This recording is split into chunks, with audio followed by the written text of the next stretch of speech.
mga kuys, meron tayong ano ngayon. After natin gumawa rito sa service, wala tayo rin sa harapan dahil magre-release tayo ng ating unit. So, ang dami natin ginagawa ngayon mga kuys. Gumagawa tayo ng motor. Nagbebenta pa tayo ng unit. So yun, kuya, yun yung ating nag-walk-in na customer.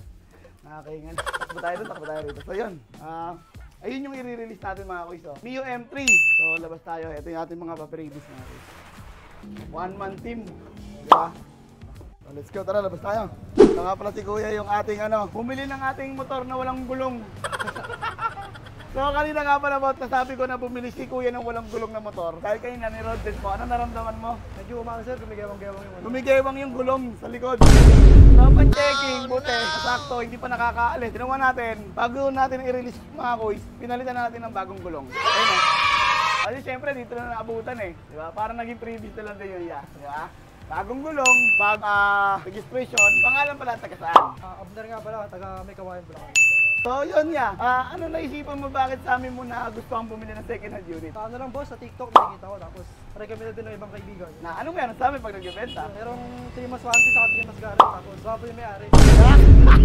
Dami nagsasabi ng pang-apat ka na ata, syempre yun. Dito nga pala mga kuys, pag nagbebenta tayo ng second hand unit, yun nga nabanggit ni kuya. Meron tayo 3 months warranty, 3 months guarantee, 3 months free service.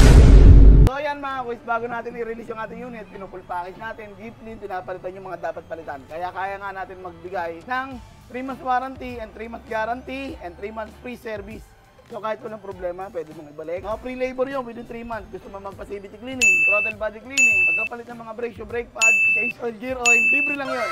Wala kayong babayaran na labor within 3 months, diba? If ever naman na magka-problema after na 3 months or taon, pwede mo pa rin ibalik at makakatulong pa rin kami sa iyo. Andiyan na pumapasok yung parts natin. Nagkakaroon tayo ng less 10 to 15% discount and then minimal less sa labor natin. So yun yan, nakakita ka naman ng nagbebenta na may ganon. Wala pa sir, dito pa lang. So meron kang assurance sa makina mo na talagang matatag at matibay. So ito nga pala yan mga kuys. So dito na tayo mag-release.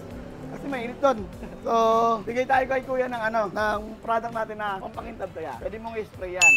Okay? Tapos, ito naman, alam natin, panahon ng tagulan, yung mga daga, pwede mong i-spray ito. Sa mga wiring, pwede rin sa bahay, no? At siyempre, brake pad, brake shoe, bigyan na rin sa bago. Kahit bago pa yan, nakita mo kanina. Diba? Tapos, siyempre, engine oil, pati gear oil. Ay, bigyan na rin kita. Siyempre, pinakamalapit natin, bigyan ka bang helmet? Wala sir. Bili ka muna. Kaya yun, bigyan na rin kita ng bagong helmet. Diba? Second hand unit, may pa-full face pa. O, kaya, tignan mo muna, check mo muna yung unit, helmet mo. Tapos sir, So, saan mo pala gagamitin yung motor mo ya? pang sir, pang service sa school, tapos pang pasapasada lang. School, Extra. school tapos extra babiyahe ka lalamove. Opo sir, opo. Working student si kuya. So yun, ano masasabi mo sa natin? Sa unit and sa mga previous natin? Sabi yung unit, smooth na smooth, tapos ang ganda ng transaction.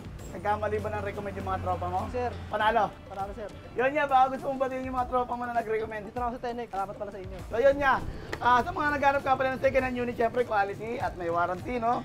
Shop located tayo mga kuya sa 7 Avenue Corner, Diakino, Caloocan. Search nyo lang, Telex Motor Service. Matik yan, Caloocan na, okay? At ingat sa pag-uwi At syempre, alam nyo na walang iba, Enix lang, saka lang.